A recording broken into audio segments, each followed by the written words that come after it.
Hello, everybody. This is Bart Bettiga, publisher of Tile Letter Magazine, executive director of the National Tile Contractors Association. And I'm excited to have with me a special guest for my Tile Letter one-to-one interview.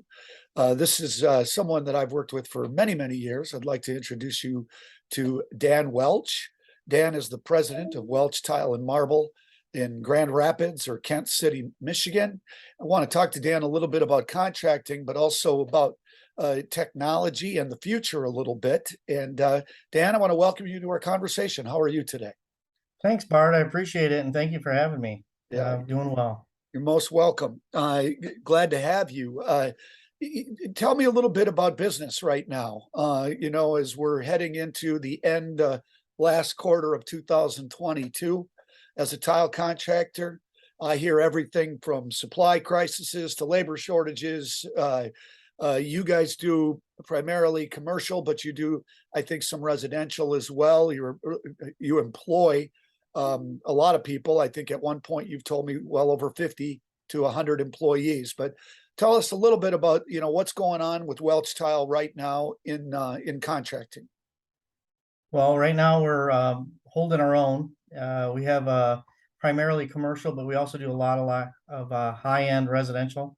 Probably have 10 to 12 guys that do nothing but the high-end homes on Lakeshore, and roughly around 35 in the tile commercial realm.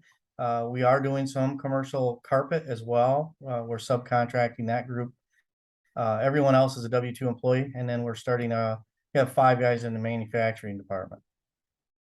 How has it been in the last year to two coming out of COVID as far as retaining your employees, getting new people, bringing people into the fold from a worker standpoint? Well, it just so happens I just hired 2 people this morning, just got done with the interviews and onboarding process, and it was a past employee and his helper. So 2 for 1 job. And just a few weeks ago, I had another past employee. The one today was 7 years ago, and the other one was 11 years ago. So we've had 3 new people in the last month that were past employees. So it's going well. And you were instrumental with us in getting an apprenticeship program developed. Tell us, are you implementing that, the apprenticeship program, and how is that working for you? And does that help you recruit people into your company? Well, the apprenticeship program is no doubt a huge driver to help employees understand. It really is a confidence booster, and helps employees know that we care and that they are moving up the chain at their leisure, right? It's up to them to make the necessary steps to go from a apprentice finisher to a setter.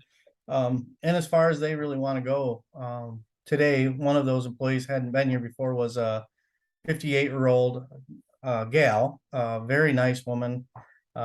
And I'm excited for her. She's excited about the opportunity to get into the apprenticeship and eventually into the CTI, which last Friday we had 3 employees go through and pass the CTI last Friday. Oh, that's great. That's great. What about getting product supply issues? Has that eased up with your jobs? Has that affected your scheduling for 22? And what does your backlog look like into 23? Scheduling is, material handling is a big problem. We like to buy it as soon as we get a contract, so we're not sitting on anything. But we do have some issues with an airport project where we have some product that was supposed to be made, and the Ukrainian war and also the freight. They're talking about even air freighting now because of all of that. So you just don't know what's going to hit you next. It's been a challenge to manage. But mostly we're ordering as soon as we get it, and we're not having too big of challenges. But we are challenged with other trades being ready for us when it's our turn. So they're being pushed, which pushes us back. And it's just constantly juggling that start date and finish date. What about pricing and any changes in pricing or price escalation clauses that you have to implement with your clients? I suppose if you're ordering the material right away, you're locking that price in. That's one reason why you order it right away. But has pricing been volatile or affected you during these times? It hasn't been too bad other than this one that they're talking about air freight. And I don't know how that'll turn out, but it wasn't our issue. We told them ahead of time, explained to them the challenges, and then they make the choice. And I'm hopeful that that's not going to turn into a big bill for us. But yeah, we're doing everything we can to just be upfront with them and not necessarily getting a contract to have an escalation, but having that in the post bid interview that, hey, we want to order as soon as possible so we can avoid all of that. We're very fortunate to have the warehouse space and the ability to do that. So we're utilizing anything we can to help us, because when we have people, I want to be able to put tile in. Yeah, yeah, that makes sense. Well, before we talk about, I want to talk about new technology in a second, but tell me a little bit about your corporate structure. You are the president of the company. Tell us a little bit about how you've put together a management team. I know that you have a team of people that you go to as mentors and people as advisors. Running a large company like what you run is difficult. How have you structured your company? So when people talk to you about what you should do, I am an implementer. So when people tell you you need to do this, you need to do that, they're right. And it really comes down to taking advantage of that advice and doing it, right? Because we're all told different things. It's just, being proactive about setting those things up. So about 8 years ago, my dad passed away, and just prior to that, I met a gentleman from Israel who was a consultant for me, John Goldman, and that's been amazing. To be honest, we learned what I needed or what I didn't know I needed through having that consulting, and then having that person interview prospective candidates that are in a higher end position.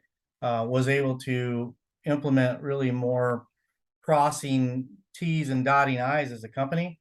I was an installer, and I'm very good at the technical side and adapting, but I wasn't necessarily as good at being that office person and making sure things were process driven. So adding a new operations officer around 7 years ago was a huge add. And now HR, safety, you name it, we've implemented and put on, and they typically will pay for themselves over time. You just have to put the investment up front and make sure that they're headed in the right direction. And those are jobs that don't get done well if you don't put people in place. So you have to, if you think it's a value to your company, you should do it. So that's an interesting topic. You recognizing your strengths and I won't say weaknesses, but areas that you need to fill around is the sign of a leader.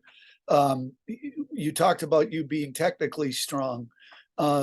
You a few years back, you saw perhaps a need or an opportunity. I've known you for a long time, and I think that you're not afraid to try something new. But you saw a need and an opportunity, and my guess is that as it relates to labor, but also the cost of labor, and also the difficulty to be on a job for a long period of time and install. So you invested in something that the tile industry, I haven't seen, maybe a few pockets in the country has. So tell me a little bit about this investment. Explain this investment, which is to me, correct me if I'm wrong, but you're kind of transitioning a little bit from just labor, a contracting organization, to also an installation and manufacturing organization. So tell our readers and our subscribers a little bit about this decision that you made, maybe what led to it, and then what this is that Welch Tile is doing, because it's groundbreaking stuff. Well, back in 2017, I was thinking to myself, things are going pretty good now. And, what are we going to do when the next hiccup happens in our economy? Because inevitably it's going to change. So I wanted to make sure that when that change happened, for one, I did not want to have to travel all over the US again. I did that in 2010, 11, 12, lost people. Just like I talked about a few minutes ago, those employers are coming back because they didn't want to travel either. And it was unfortunate for all of us but we had to make some drastic changes as an organization and had to go where the work was.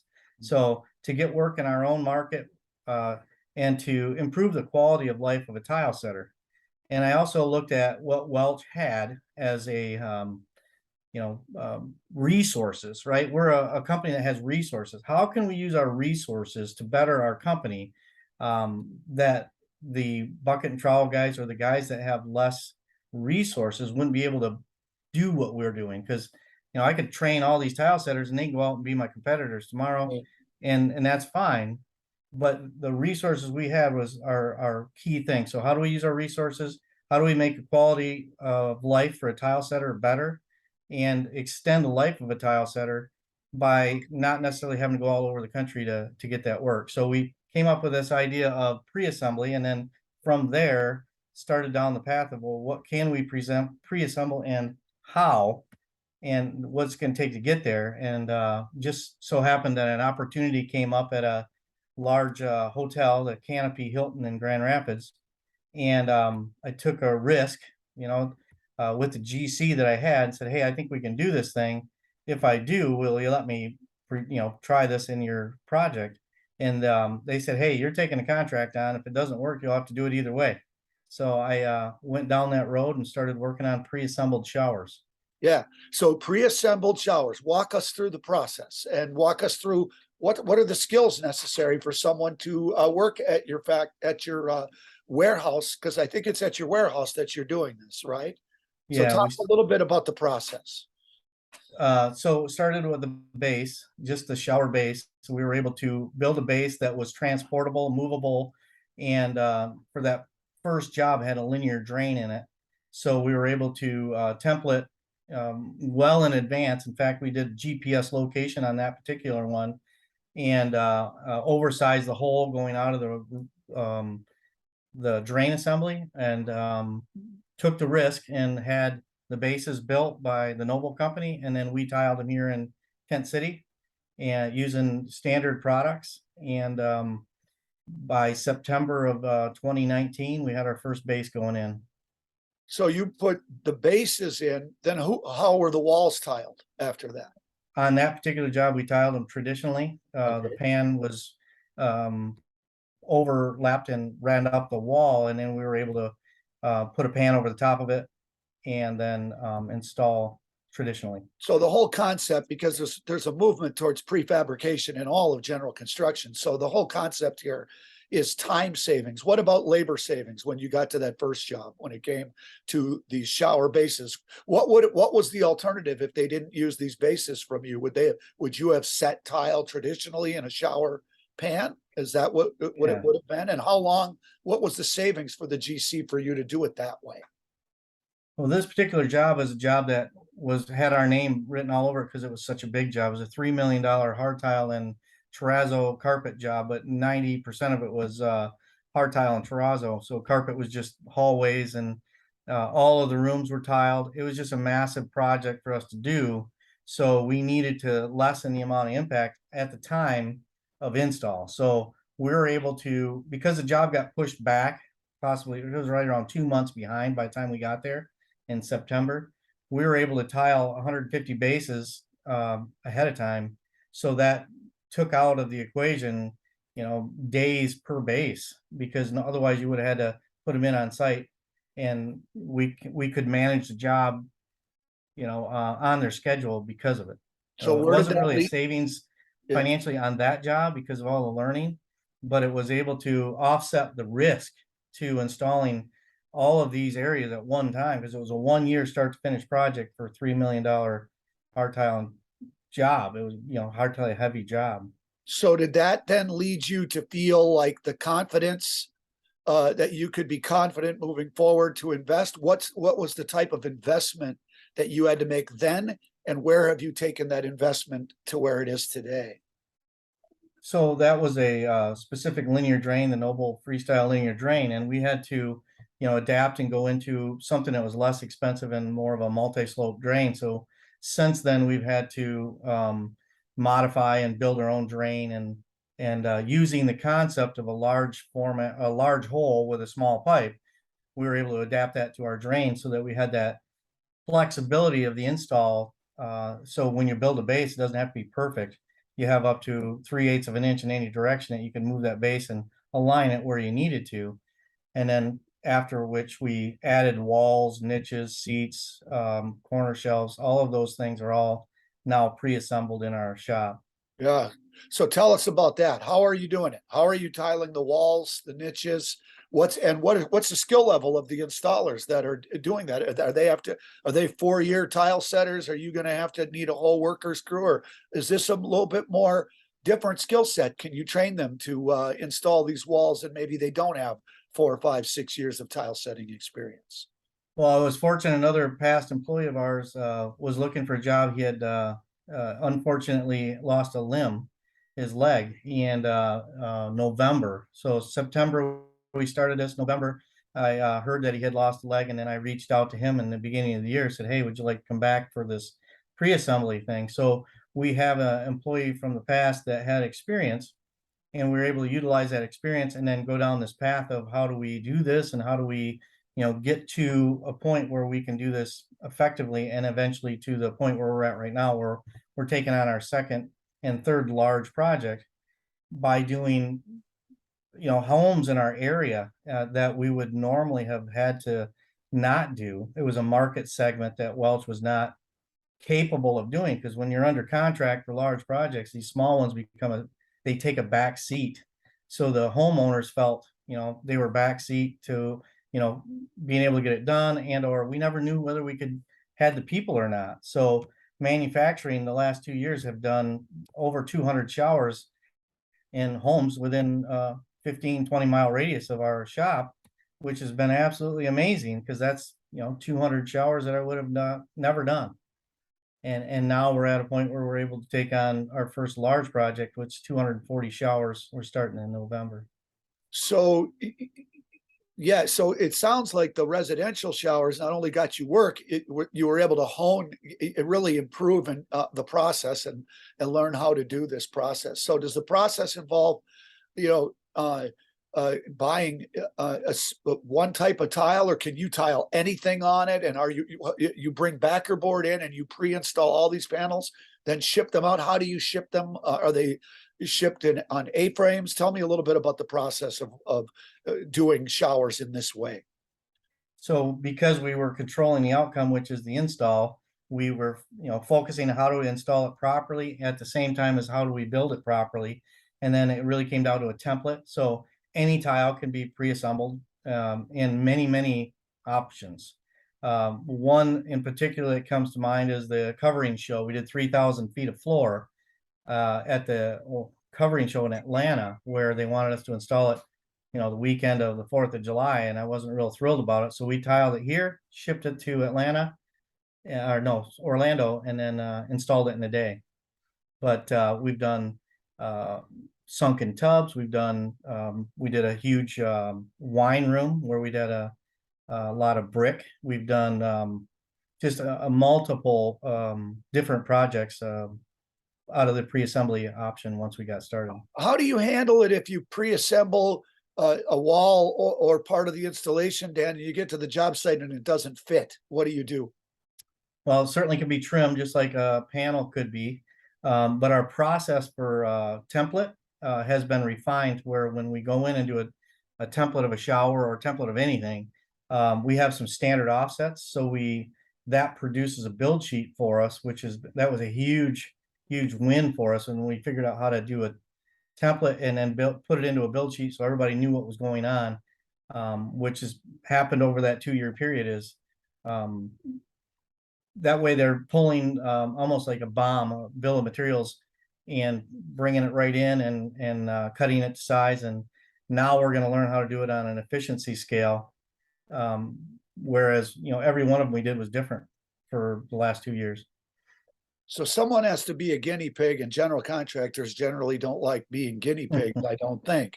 How have you been able to convince the GCs or the project owners, the building owners, to try something new like this on some of these jobs that you're doing, especially now commercially? You've been able to successfully get a couple of jobs. I want to talk about that in a minute. But was there a sales process? Did you create a brochure? How are you approaching taking this to market with your customer base? Well, luckily, COVID hit, right? And when we were starting the walls, so we had a lot of time on our hands. We built some standards for a while just to learn and to adapt, and then sold those standards at a less cost than what we had in them, just to move them. So that gave us a dozen showers of different sizes. It also gave us some marketing opportunity to take pictures of them and show them. But when the customers came in and they were doing all the work at home, they saw what we were doing. It was like a no-brainer to them. They said like, wow, this is amazing. And heck yeah, I'm more than willing to do it, because I couldn't do the job unless we did it this way. And they couldn't find anybody to do the job. So we were able to, have a win-win for them by doing it in a pre-assembled way, immediately, where they would have had to wait, long periods of time if anybody would even have called them back. So it just kind of was a good timing for us. Talk about competitive products. There's times where shot tile isn't used because of either price or availability, and there's other products that are selected. I believe you've been able to get some work where you've been able to take market away from a competitive product. Tell me a little bit about that. So one of my friends has a plumbing industry, Orchard Hill Plumbing, and he took a risk on me because he saw the value in it and he could sell it every day of the week. He's like, why put a fiberglass shower in when you can do it for just a little bit more? We can have a tiled shower. So we got into a standard operating procedure for a specific tile, like a 4x16 or 4x12, I think it was, through 1/3 offset with some hex.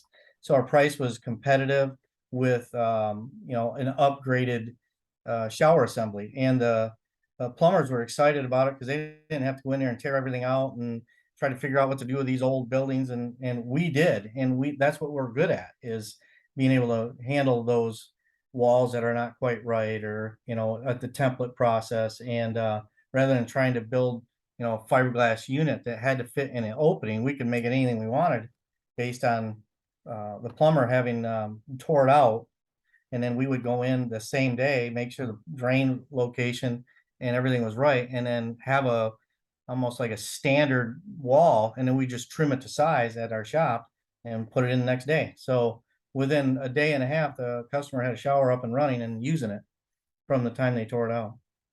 And you just recently got a very large project, and I believe in that particular scenario, not only perhaps would Welch Tile not have gotten this job, but your specialty contractor, subcontractor that you work with might not have gotten the job. It might have gone to someone else. So because of this process, you were able to secure a large contract. Tell me that story. Yeah, the project was specified one of the poured in place, not poured in place, a poured base, like a Mincy or type shower base with a tile surround.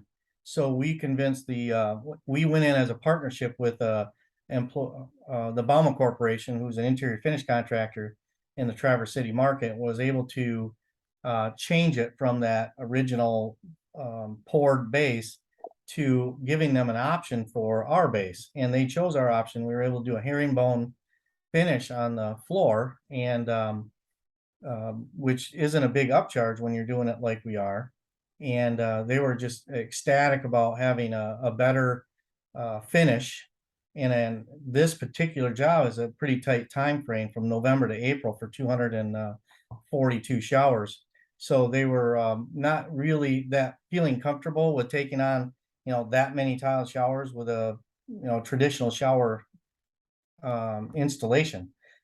So we're going in with a partnership with the plumber. We sat down with them, with the inspectors, eyes wide open, and they were thrilled to take this deduct to go to what we're doing. So compressed schedule gives you opportunity. Not having installers on the job site, I suppose, is an advantage for the GC, because they can have other things being done by other trades more quickly, I would guess. Yeah, how do you assemble that many people for a specific job in that much time frame, Yeah. especially now when you don't know the schedules. So we're in the process of handing off submittals tomorrow, and we have an order placed and ready to secure, and we should be installing our mock-up next week. And from there, we got to have 40 of them per floor ready by November. So it's great for us, and our team's going to start to grow.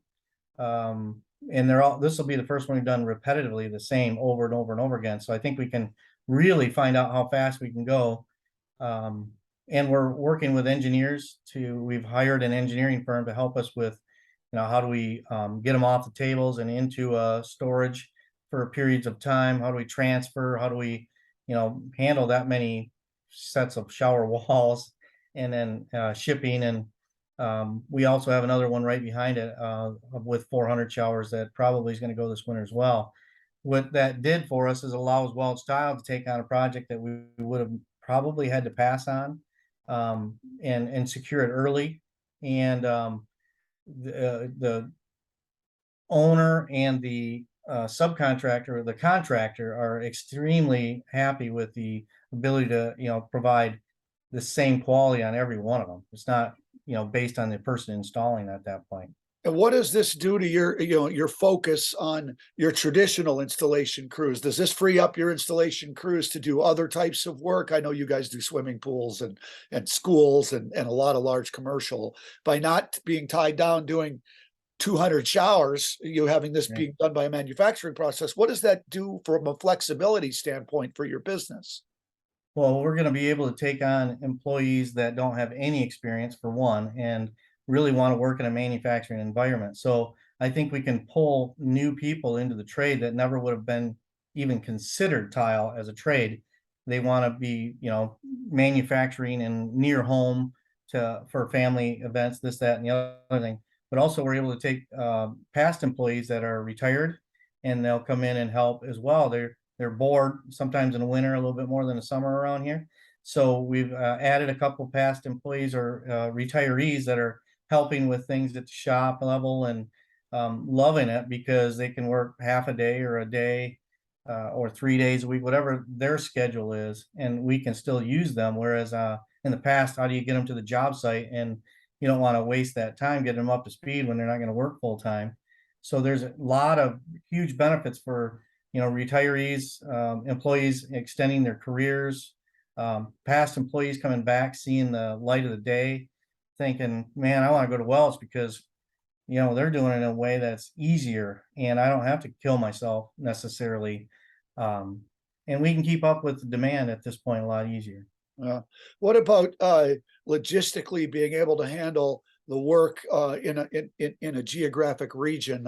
Realistically, how far can you take this? I mean, Detroit, Chicago are not that many hours away from Grand Rapids, but what are you looking at from a market potential? Well, we are actually sending out our first base today.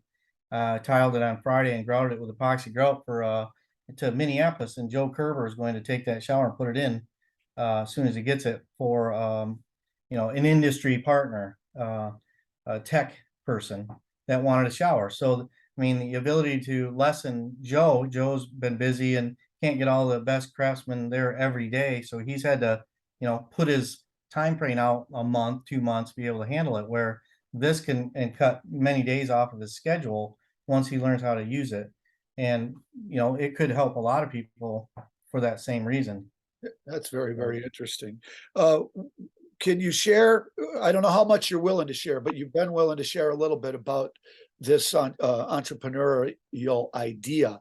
What kind of investment would be? Has this been for you?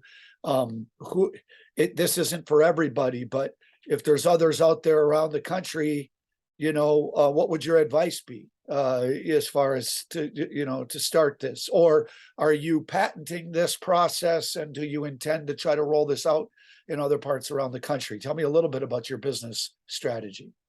Well, I tell people a lot of times, be careful what you wish for, because you just might get it. Yeah. And I'll tell you the same thing, because it's quite a ride going through COVID at the same time as trying to build this base at the same time as the patent. And it's just a major thing that stressed me quite a bit. And I'm not one that I take a lot of stress, but it's taken its toll on me. But I see it in the future having regional opportunities, that's for sure. But we're not quite there yet. We're coming up on it. Once we know how many we can do, right now we're setting our shop up to do 60 showers a day. So we're going to be able to handle a lot bigger geographic region than we're currently doing. Yeah. If everything, engineers are right and on even, close to being right, I think that's doable in the space that we have. So And then it's would going you from say, there. yeah, would you say then that if you can really refine this process and handle that much work, you could probably handle a pretty large region that eventually you might look to two, three, four, or a handful of partners around the country. Would that make sense? Yeah, I think so. And then it comes down to having that partner strategically able to handle those jobs, right? If you're taking on a Hampton Inn or a DoubleTree, for example, they have brand standards. There's a lot of stuff you have to get through with every partner, which over time, I think that will be able to sell that. Some will, some won't, and then some will, be early adapters. So we were fortunate for those early adapters.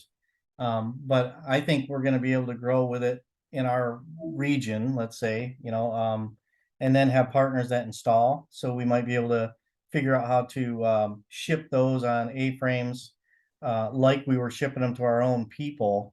And then the next carts could be transferred and, shipped back. But it might be an internal shipping process where these A-frames are able to be rolled right to the floor. It doesn't make sense for me to put them on A-frames down in the parking lot when it's got to go up to the floor anyway. So, these rolling A-frames work out great. Once they're emptied, we can, rotate to the next floor. But I see that in the future where, have a lot more A-frames, a lot more, partners of sorts that can handle that type of work. But also, I don't want to give up on those houses because I really enjoy working in my backyard that I have never been able to do. And that's hard because you start handling all these big jobs and then you're going to have to figure out which market segment is best for who, but doing onesie twosies and then doing hundreds are two different animals and they'll take two different mindsets for that group. Yeah, it's actually fascinating because I know that even in the residential, in the new construction side, the flooring contractor sometimes has, can handle the tile work in a lot of areas, but the showers is sometimes difficult for them to find or have the right installers that have been installed or have been trained in custom shower installation. I could see them doing all the other work, the carpet, the vinyl, the LVT or the wood or the tile, but maybe having the shower done by a Welch tile crew come in and do the shower, and they just put the panels in, right? I can see Absolutely. that. Yeah. Yeah.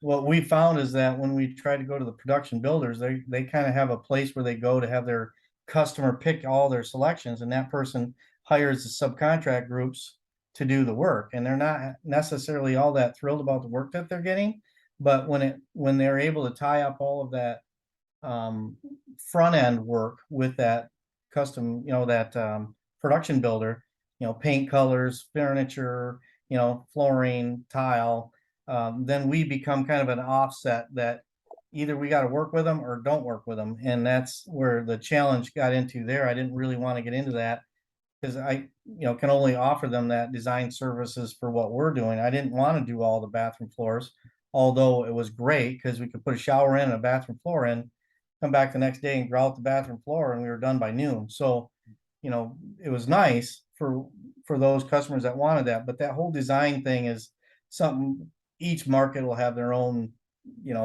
driver, but certainly could be built to have standardized showers for residential and commercial. It doesn't have to be one or the other. Yeah, it seems like a fascinating technological advancement that you've seemed to have found a niche in our industry. Because if I'm reading you right, really the market is as open to you as a custom shower, one shower on a job site, all the way up to a commercial project where you have hundreds of showers on multiple levels into all aspects of commercial work. So it's and you can really tile anything on those panels, right? Any Yeah. kind of tile. There's really nothing limiting you from a design standpoint.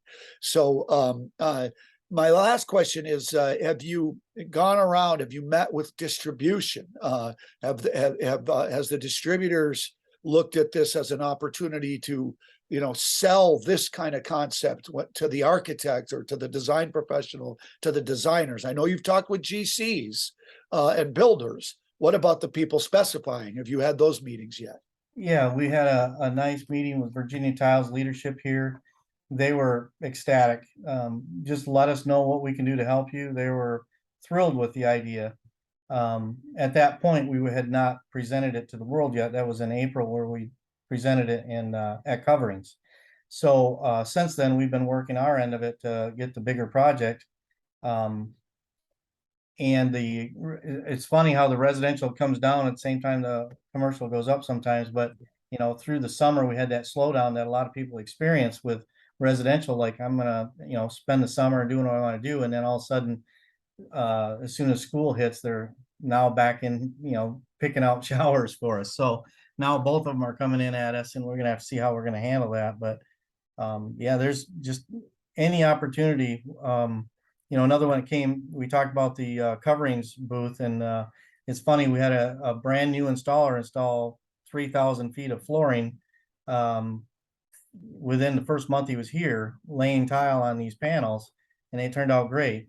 We also just got done with a $30,000 labor job for a wine room where we installed brick on a ceiling. The ceiling was 12 foot by 12 foot, and the walls were all brick with just a elaborate pattern, where we were able to do that and then drop the ceiling in a half a day, drop a couple walls in a day. So the time on site has been greatly reduced, and the builder was thrilled. And think about the time that you save from installing tile on a ceiling, on your back and looking up for months, where we could get that time down greatly, and it worked out fantastic for us. Technically, Dan, how are you adhering these panels? Tell me a little bit about the installation. So the base is installed with thinset. Once you build the base, it's we have an offset that allows you to adjust it a little bit, but that allows you to set the base where you want to, and then we're able to fix the walls to a plumb surface prior to installing them. So in our template process, we determine whether the walls are plumb or not, and whether we need to shim them, and we note that and put that into our budget as an alternate, or not an alternate, but we're going to need to prep your floor to level, and we're going to need your walls plumb and square, not necessarily square, but plumb. Yeah. So we're able to fix those things right on site with a sealant that we adhere the foam panels to the wall with, and it's hard to get it off. I don't even know if I want to take it off. It's amazingly strong. So we're working now too with TCA to see what we can do about some changes in the installation methods for sealants.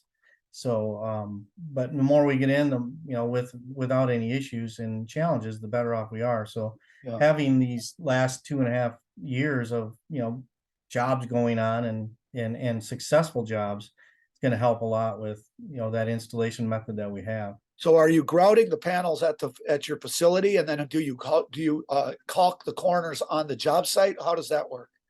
Yeah, so our panels have the back wall goes up with a sheet membrane on the back of the foam backer board, so that corner is actually wrapped in on the stud side of that assembly board. So then the panels are grouted ahead, clean washed ahead, cut to size ahead. So all we're doing is bringing them out.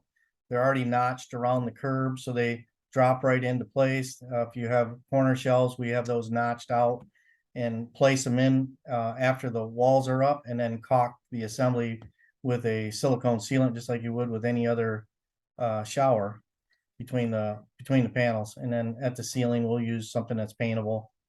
But it's it's a standard tile installation. There's nothing really different about it.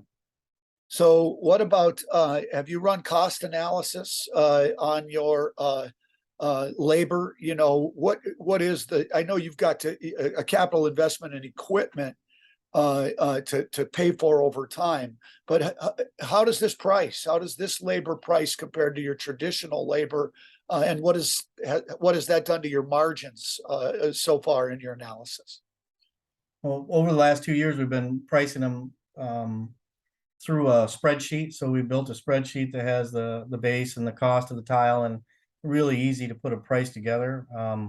But they've been, I would say they're 20% less cost when you're all said and done. But everybody has a different price going in, you know. Seems like a lot of people think $5,000 might be a average number for a shower, and we might be, you know, $3,500 to $4,000 for that average shower. And it could be lower than that or higher than that based on the tile. But so far, right now, in your market at least, your process is no more expensive and quite often less expensive. Plus, you're saving time for the builder or the GC on the job. No wonder why they're saying yes.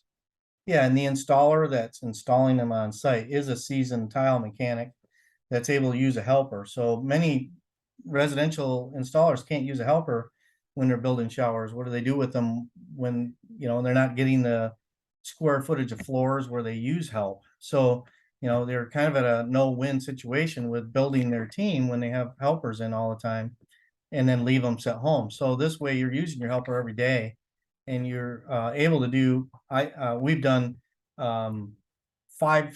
six showers in 5 days and 3 different jobs. So, and these were big showers, and, you know, with curbs and, you know, knee walls and niches and all different things. So it more than a shower a day for sure, if you're on a bigger job that you're installing.